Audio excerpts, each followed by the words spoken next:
Bienvenidos a una nueva inversión. Hoy nos vamos a adentrar en el Catatumbo colombiano, una región que, bueno, ya sabemos, ha vivido mucha violencia, ¿no?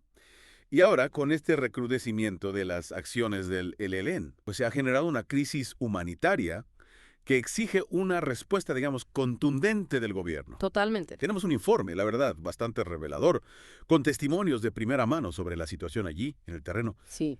Bueno, también análisis de la estrategia del gobierno que es multifacética, ¿no?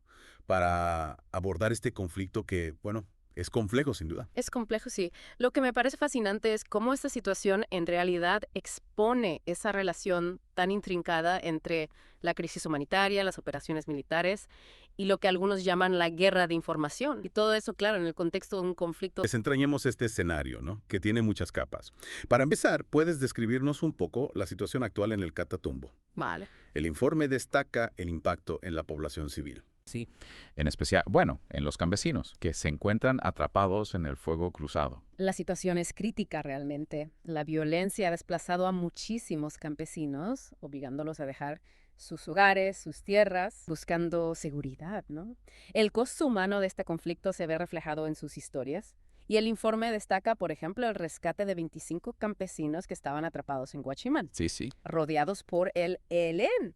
Lograron difundir un video en redes sociales, ¿no? Que finalmente, bueno, condujo a su rescate por parte del ejército. Es una historia de supervivencia increíble. Sí, Realmente subraya el peligro al que se enfrentan estas personas. sin duda. Pero en medio de este caos, el informe también menciona los esfuerzos del gobierno, ¿no? Para brindar ayuda. Sí, así es. El gobierno ha intervenido proporcionando apoyo esencial. Estamos hablando de toneladas de suministros entregados por el ejército y también donaciones, ¿no? De varias fuentes, tanto nacionales como internacionales. Hay un esfuerzo claro por aliviar el sufrimiento de los desplazados. Entonces, junto con la crisis humanitaria, tenemos una ofensiva militar en pleno desarrollo. El informe explica que el presidente Petro ha adoptado una postura, bueno, firme contra el ELN, creando una operación a gran escala para desmantelar al grupo. Efectivamente. Petro ha ordenado una operación militar a gran escala, una demostración de fuerza.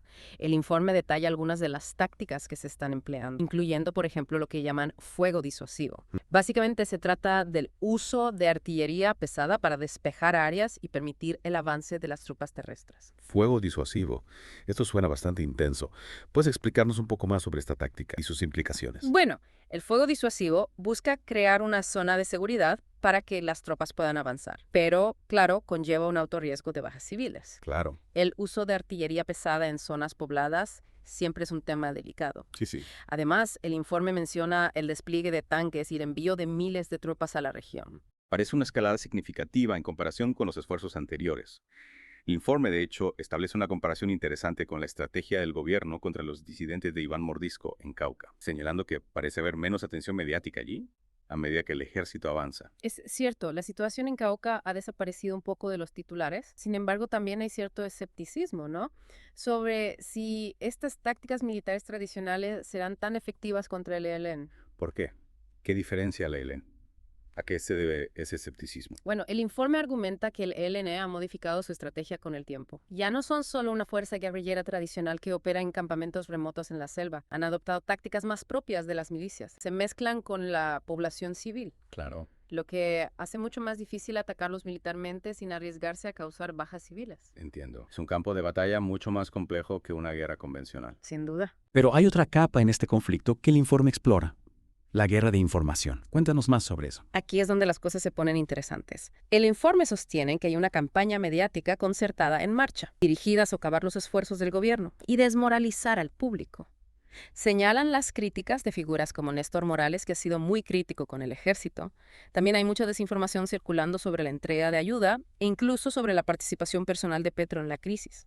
Entonces, básicamente es una batalla por la opinión pública que se libra junto con los combates reales en el terreno, como una especie de relato paralelo al conflicto armado. Exacto. Es como un campo de batalla virtual donde se intenta influir en la percepción pública del conflicto. El informe sugiere que esta guerra de información está estratégicamente ligada a las próximas elecciones de 2026. Eso añade otra dimensión a la situación. Parece que la estrategia va más allá del presente. ¿Cómo está respondiendo Petro a todo esto? El informe menciona que ha recurrido a las redes sociales para conseguir apoyo. Sí, Petro está utilizando activamente las redes sociales para contrarrestar las narrativas negativas. Intenta conseguir apoyo para las tropas y animar a los ciudadanos a unirse al ejército y a la policía a través de programas de servicio voluntario remunerado. Incluso destaca la mejora de la remuneración de los soldados, contrastándola con los magros salarios que se ofrecían en el pasado. Parece que está intentando controlar el relato e inspirar a la gente a participar. Entonces tenemos esta situación increíblemente compleja, que se está desarrollando una crisis humanitaria, una gran ofensiva militar, una guerra de información, y el fantasma de las maniobras políticas, todo ello entrelazado. ¿Cómo analizar este panorama tan complicado? Es un conflicto con múltiples capas, y es crucial comprender todos estos aspectos para entender realmente lo que está sucediendo en el Catatumbo. Volviendo al tema de la ofensiva militar, las críticas se centran en la eficacia de las tácticas militares tradicionales contra un grupo como el ELN, que ha adoptado cada vez más una estrategia de mimetización con la población civil. Entonces, la preocupación es que una ofensiva militar a gran escala podría ser contraproducente y acabar perjudicando a personas inocentes. Podría generar un efecto contrario. Y no solo eso, sino que se corre el riesgo de alienar aún más a la población local, empujándola potencialmente a apoyar al ELN.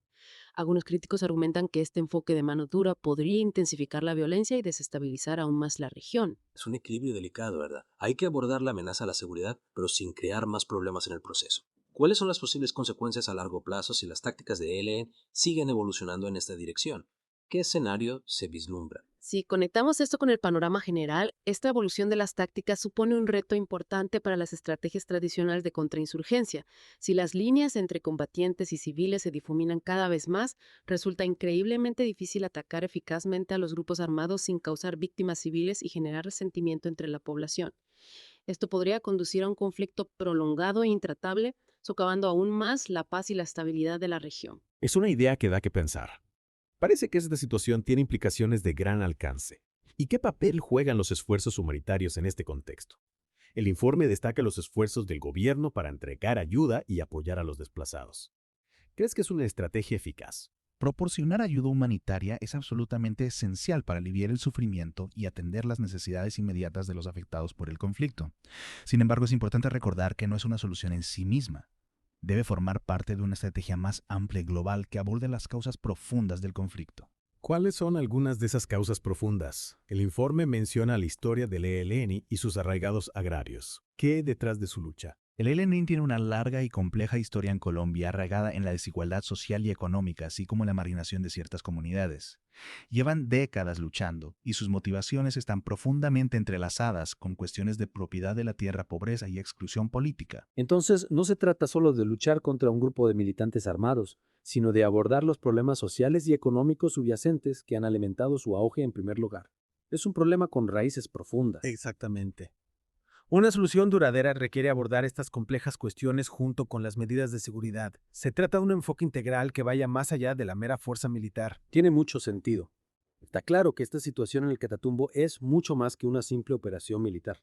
Hay muchas capas en este conflicto, desde la crisis humanitaria hasta la guerra de información y los factores socioeconómicos más profundos que están en juego. Es un panorama complejo que requiere un análisis a fondo.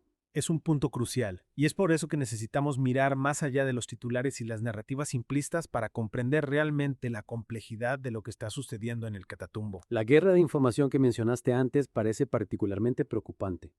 Si la gente está siendo bombardeada con desinformación, ¿cómo puede formarse una comprensión precisa de la situación y tomar decisiones informadas? ¿Cómo podemos combatir esta infodemia? Este es uno de los aspectos más desafiantes de los conflictos modernos. La propagación de la desinformación puede polarizar a la opinión pública, erosionar la confianza en las instituciones y dificultar enormemente la búsqueda de un terreno común y el trabajo hacia soluciones pacíficas.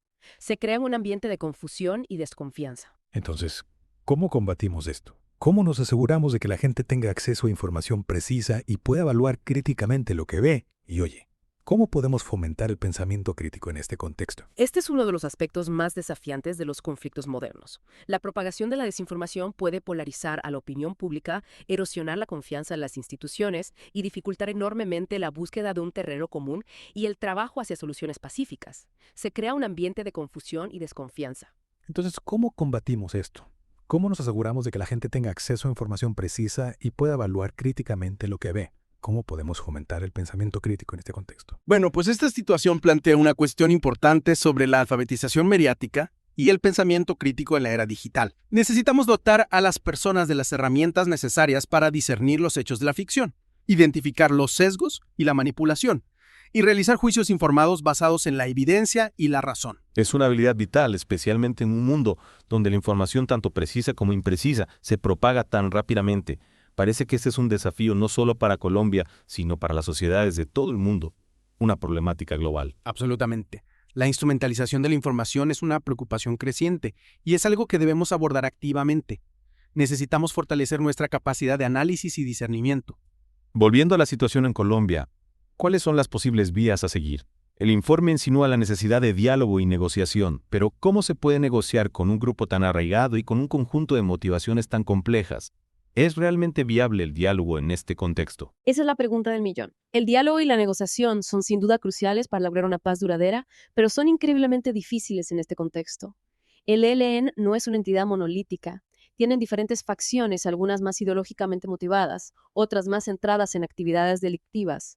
Esta fragmentación interna dificulta la búsqueda de un terreno común y la garantía de que cualquier acuerdo alcanzado se cumpla realmente. Es como intentar resolver un rompecabezas con piezas que cambian de forma constantemente. Un desafío complejo. El informe menciona los intentos de Petro de reactivar las conversaciones de paz. ¿Crees que hay alguna esperanza de que eso ocurra?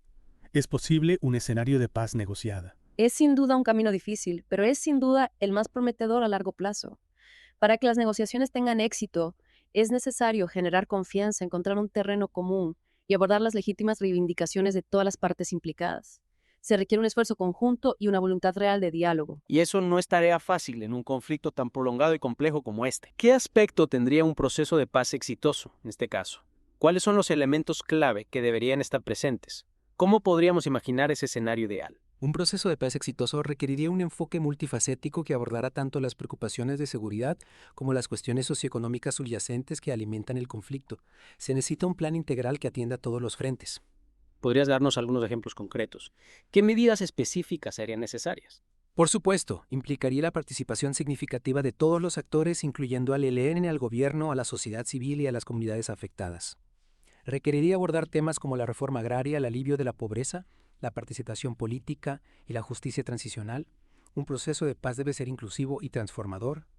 Suena como un proceso largo y complejo. Un camino que requiere paciencia y compromiso. ¿Qué papel puede desempeñar la comunidad internacional en el apoyo a este proceso? ¿Cómo pueden los actores externos contribuir a la paz en Colombia? La comunidad internacional puede desempeñar un papel crucial, proporcionando apoyo diplomático, facilitando el diálogo y ofreciendo asistencia financiera y técnica para las iniciativas de consolidación de la paz. La cooperación internacional es fundamental para fortalecer los procesos de paz. Parece que se necesita un esfuerzo colectivo para abordar este desafío multifacético. La paz en Colombia requiere un compromiso global y requiere un compromiso para comprender las complejidades de la situación y la voluntad de participar en un esfuerzo sostenido y paciente para construir la paz. La paz es un proceso que se construye día a día. Bueno, esta inmersión ha arrojado luz sobre las complejidades del conflicto en la región del Catatumbo colombiano. Desde la crisis humanitaria hasta las ofensivas militares y la guerra de información es un desafío multifacético que requiere un enfoque matizado e integral. Hemos analizado a fondo un conflicto complejo.